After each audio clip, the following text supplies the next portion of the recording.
Vamos dar prosseguimento à nossa palestra complementar Estresse e Ansiedade e a Vida com Deus. Um quinto tipo de transtorno ansioso são os chamados transtornos dissociativos ou conversivos, antigamente chamados de histeria.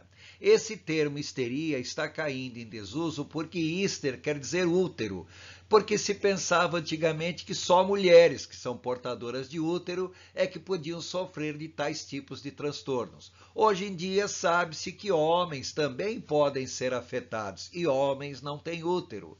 Por isso, a terminologia mais empregada atualmente é transtorno dissociativo, porque a pessoa apresenta uma desestruturação interna muito grande, e também são conhecidos por transtornos conversivos, porque a pessoa de repente pode apresentar um comportamento de imitação de uma outra pessoa. O que interessa é que nessas histerias, nos chamados transtornos dissociativos ou conversivos, ocorre a perda parcial ou total das funções normais de integração das lembranças, também da consciência, da identidade e de sensações imediatas. Também pode ocorrer, não quer dizer que sempre vai ocorrer, a perda da capacidade de controle dos movimentos corporais.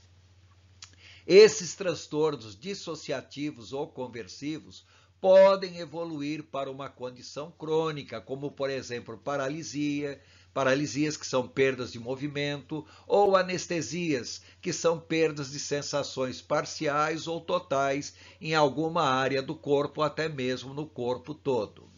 Os portadores de personalidade, de transtorno de personalidade histriônica, também podem apresentar como uma comorbidade esse tipo de transtorno.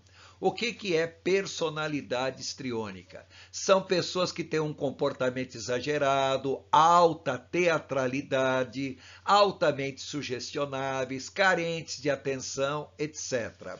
A palavra histrião em grego literalmente quer dizer palhaço. Não que a pessoa seja um palhaço, mas é que a pessoa apresenta um comportamento tão exagerado que é o que nós chamamos de alta teatralidade. Por isso, personalidade histriônica. E normalmente pessoas de personalidade histriônica apresentam transtornos dissociativos ou conversivos. Os principais sintomas dos transtornos dissociativos são instabilidade ou falta de controle emocional. São pessoas extremamente sensíveis e que não conseguem realmente manter controle das suas emoções.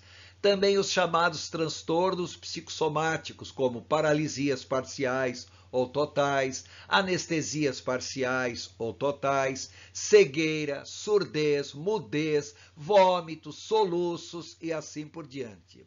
A pessoa também pode apresentar comportamentos bizarros, comportamentos obsessivos, repetitivos, tiques nervosos, contorcionismos, alterações de voz, paralisias de tal maneira que a pessoa fica numa posição ridícula.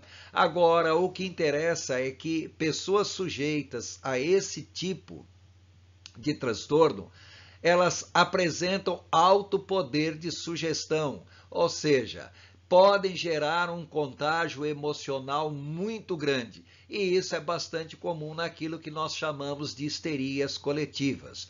Um exemplo, basta nós vermos muitas vezes num culto, numa igreja, onde uma pessoa começa a manifestar algo que ele vai dizer que é manifestação espiritual, e muitas vezes não é nada.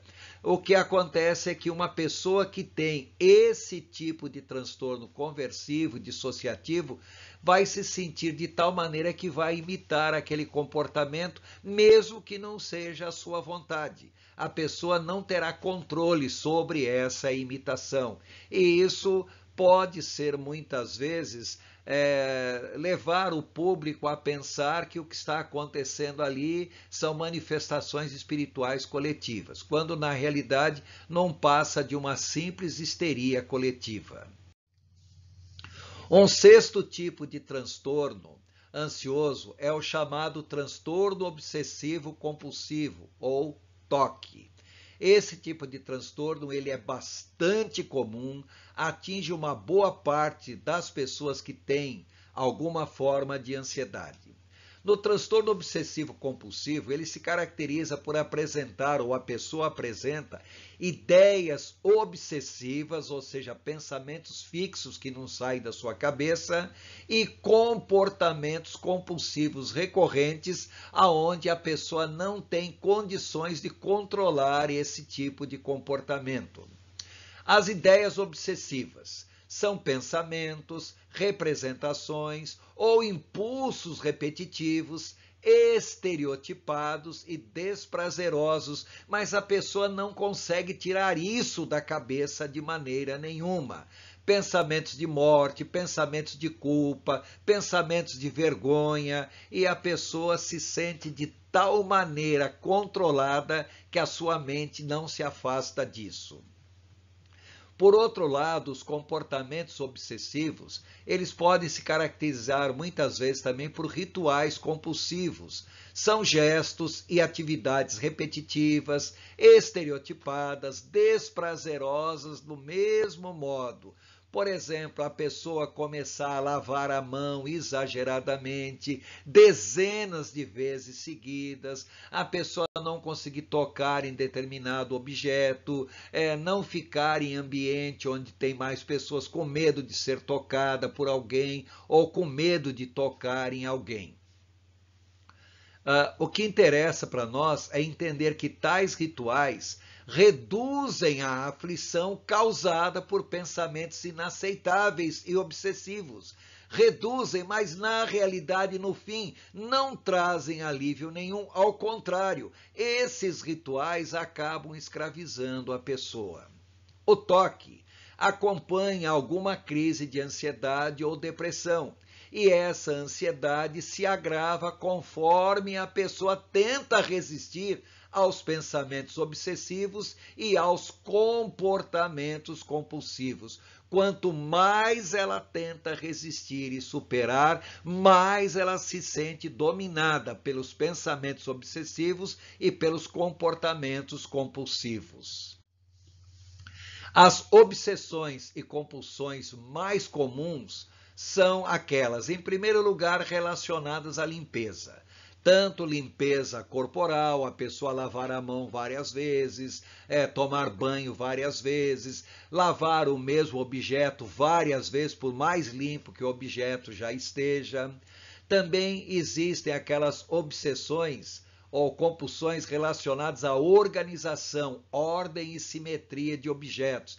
Por exemplo, colocar tudo numa ordem descendente ou numa ordem ascendente, numa ordem crescente ou decrescente, colocar objetos selecionados por cor, selecionados por características comuns. Uma coisinha que esteja fora da posição já incomoda tremendamente essas pessoas. Já falamos também sobre tomar banho ou lavar as mãos com uma frequência exagerada, muitas vezes esfregando de tal maneira o corpo, as mãos, que chega a causar ferimentos. O medo de contaminação, então a pessoa não toca em objetos que outros tocaram, evita lugares públicos com medo de tocar em alguma coisa, porque ali tem pessoas que estão contaminadas. A pessoa também é dominada por dúvidas repetidas. Por mais que ela tenha verificado uma coisa, ela vai verificar novamente. E mesmo que tenha verificado novamente, vai fazer novamente, novamente e novamente. Por exemplo, averiguar diversas vezes se executou determinada atividade, como trancar portas, apagar o fogo do fogão, desligar interruptores, fechar registro de água, tapar objetos, tapar panelas e assim por diante. Muitas vezes, a pessoa apresenta impulsos de agressividade, principalmente quando ela é contestada com relação às suas compulsões. Também pode ter pensamentos associados à sexualidade, algumas vezes um exagero relacionado à sexualidade, outras vezes uma total repulsa à sexualidade, a ponto da pessoa se abster sexualmente de maneira total e completa. Existem também os pensamentos associados à religião, como rituais, fanatismo, despersonalização, a idolatria de certos líderes na igreja, e isso acaba fazendo com que a pessoa tenha uma vida espiritual nada saudável.